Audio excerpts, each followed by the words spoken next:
All right, and the last section here of this lesson that we're going to talk about is titled Supply Elasticity. Now, we're going to break this down word by word, and then we'll get into more details about it, right? Supply, how much a producer can make. Elasticity. Now, going back to demand elasticity, if prices goes up, will demand go up a lot? I'm sorry, if prices go up, will demand go down a lot, or will it go down just a little? If an item's demand goes down a lot, if price goes up, then that is an elastic item. And if an item's demand goes down just a little, even though price went up significantly, then that is an item that's considered inelastic. Okay, so how does this work for supply? Well, remember, supply is about producers, the people who make stuff.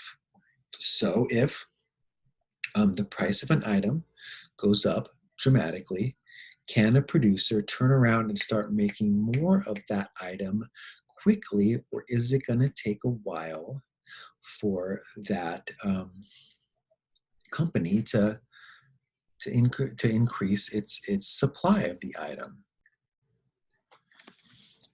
All right, and let's talk about a few examples here of items that are elastic and are inelastic, and then we'll try and bring it all the way back around to the first lecture here on supply, and we'll talk about our modern situation we're in with COVID. So a few years ago, a car company named Tesla came out with an all-electric car that was fantastic. From what I understand, I do not own a Tesla. My good buddy, though, across the hallway does. Shouts to Mr. Deary. It's a pretty amazing car, from what I understand, and I talk to my buddy about it all the time, and he's always telling me about all these wonderful things that exist, and he makes me jealous, frankly. But if I got one, I would give it to my wife. I don't want a Tesla for myself. Anyways, Tesla was really popular for a while there, and they tried to come out with this new car, and a lot of people signed up. There was a waiting list that was like through the roof, and because of that, we started to see the price of the car go up. He priced it really low, right? And a bunch of people put a little bit down and signed up on the waiting list. It was really long, like months, year-long waiting list. And then at some point, he realized, I'm going to have to raise the price of this car, right? Because demand is so high. So when demand is high, we're going to raise the price a bit. And the question is, could he make more faster? And the answer was no. He could not meet the demand of this item. The supply of Teslas was inelastic. It was not able to change greatly due to a change in price, which caused a change in demand, or a change in demand, which caused a change in price.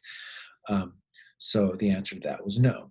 We can't quickly change our supply of this item, even though demand is up, making price go up. What about something that is elastic? In the books, it gives the example of candy. They say if all of a sudden, when I was a kid, there was a movie that came out called E.T. You've probably heard of it. If you haven't, you should check it out. Good movie for the time. Well, in the movie, E.T., this little alien, he eats Reese's Pieces, okay? And I remember when it happened. I remember when the movie came out, and all of a sudden, the demand for Reese's Pieces went through the roof. Okay, everyone wanted to get Reese's Pieces.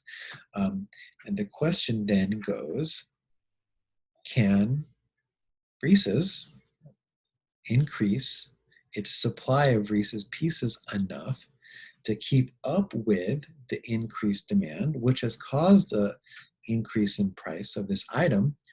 Because there was a shortage, right? You go to the store, there's no more Reese's Pieces. What do? You raise the price of Reese's Pieces. Now, can Reese's increase its supply, increase its production of resources. And our book is going to suggest, yes, that this is an example of something where supply can be increased quickly. Therefore, this item's elasticity is elastic. Its supply is elastic. Candies. Tesla, the book suggests nuclear power, inelastic. Okay, you can't, if prices went up or demand went up, causing prices to go up, you can't turn the switch and double production of nuclear energy or of Teslas. It takes a lot of work to build a nuclear plant. It's not going to happen quickly. Same thing with Tesla. Got to build a new factory, got to train people, got to get the ball rolling on this thing. Probably not going to happen quickly. Okay, so again, supply having to do with the producers. How quickly can they increase the cost? Not the cost, but how quickly can they increase production of a particular item? Let's talk PPE. After the initial wave, when there was not enough masks and stuff around town, there was a pretty quick increase in supply, and it went where it belonged at first, to the doctors, and eventually, and it wasn't that long that you could go to the store and you could pick up some of these masks for yourself. I myself am not an N95 guy, not that there's anything wrong with it. I'm more, I've said, a silk mask kind of guy. It's comfier, it's more breathable, safer than cloth. But I do have my Kobe mask also that I wear out too, cloth. But they were able to increase supply quickly. So we're going to say that the supply, that this was, yes, supply, it is an elastic supply, that the face masks supply was elastic versus inelastic. They were quickly able to increase the production of this item because of increased demand, which then in part increased cost. So remember, supply is about the producer.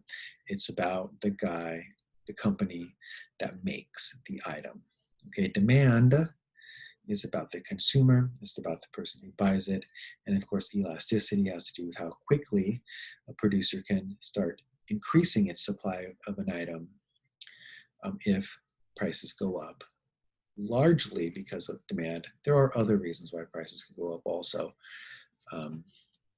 Maybe maybe there's a shortage of something, right? Maybe all of a sudden, I'm a Tesla maker, and there's no more lithium for batteries. Boom, right? That's going to cause the price to go up, but that's not going to impact supply elasticity. That's having to do with demand.